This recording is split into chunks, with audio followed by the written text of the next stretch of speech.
Salut, c'est Trado, content de vous retrouver pour la mise à jour de l'indice parisien. Alors, l'action du jour n'est pas une action, c'est un indice, c'est le DAX qui m'a été demandé, bon pas 20 fois, mais près de 20 fois, et qui figure déjà sur le blog. Alors, regardez comme la séance d'aujourd'hui a été technique. Tout d'abord, on va commencer par le chandelier du jour, parce que c'est intéressant. Il y a pas de coin des fondamentaux aujourd'hui, parce qu'en gros, il ne s'est rien passé, si ce n'est eh bien, des doutes par rapport à la Grèce et que, par contre, des certitudes sur le fait que la Grèce ne présentera rien de spécial vendredi, contrairement à ce qu'on pouvait espérer. Mais bon, l'idée, c'est qu'il n'y a pas eu grand-chose. Du coup, les analyses techniques, enfin, les intervenants étaient surtout livrés à eux-mêmes. Alors, moi, j'aimerais commencer par les doji. Alors, le doji, c'est un chandelier japonais qui est très souvent méprisé par les analyses techniques parce qu'il ne permet pas de donner de configuration tradable en tant que tel. Alors, c'est un tort parce que comme très souvent avec les chandeliers japonais, il y a tout un message psychologique derrière. Et le doji, eh bien, c'est l'incertitude. Ça montre que les intervenants ne savent pas trop sur quel pied danser.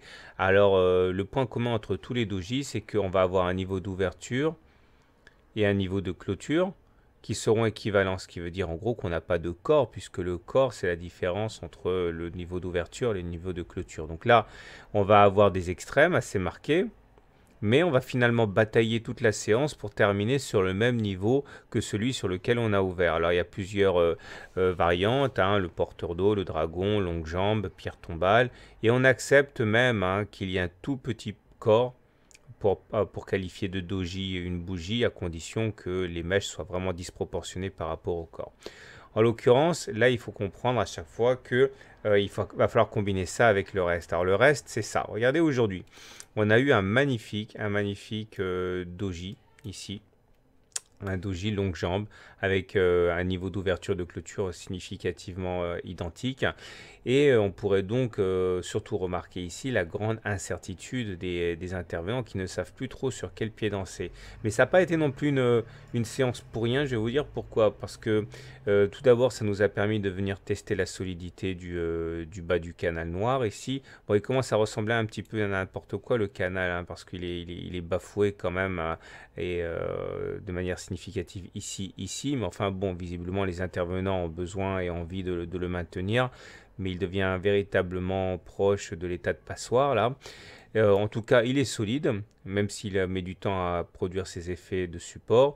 Et puis ce qui est intéressant aussi, c'est qu'on a réussi à se hisser au-dessus de la Tenkan à 5208. Alors c'est pas rien ça, parce que je vous avais expliqué que on avait eu du mal à repasser au-dessus hier, même si on avait en séance réussi à se hisser au-dessus, on avait échoué à clôturer au-dessus. Alors là on arrive à clôturer au-dessus, donc ce qui veut dire que globalement c'est pas mal avec les cours qui sont au-dessus du nuage, au-dessus de la Kijun, au-dessus de la Tenkan.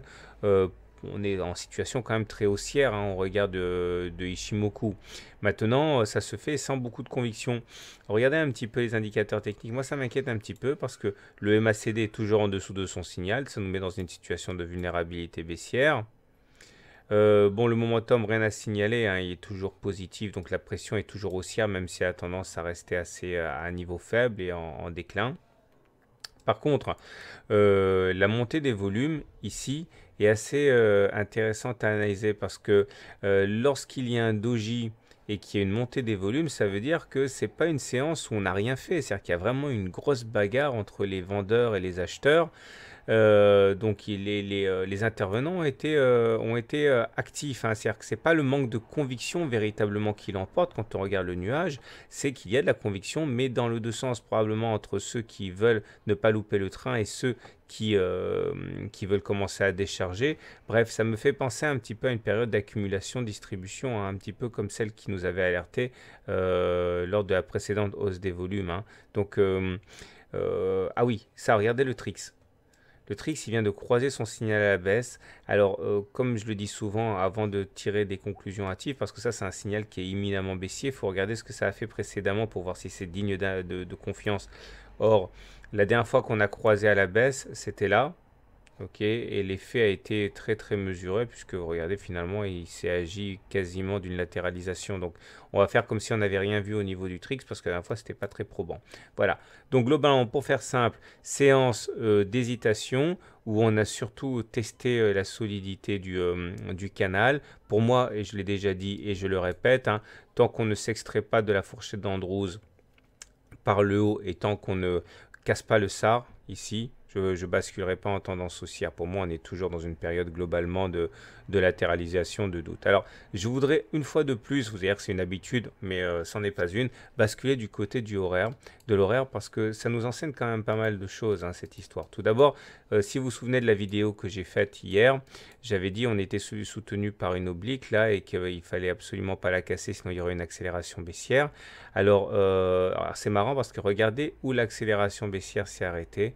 Elle s'est arrêtée une fois de plus, et bien pas n'importe où, sur le bas de la fourchette d'Andrews, qui une fois de plus s'est révélé déterminant pour déterminer le niveau de support. Donc franchement, utilisez la fourchette d'Andrews dans vos analyses techniques, ça voit des choses que les canaux ne voient pas.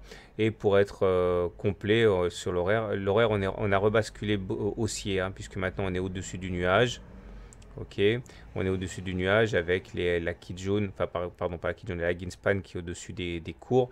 Donc ça veut dire qu'on a basculé en tendance haussière. On le saura véritablement lorsque le nuage, lorsque la lag span ici sera au-dessus du nuage. Mais enfin bon, on est quand même beaucoup mieux orienté qu'hier où on était très vulnérable et c'est pour ça qu'on a eu cette attaque baissière. On est maintenant au-dessus du nuage. Voilà.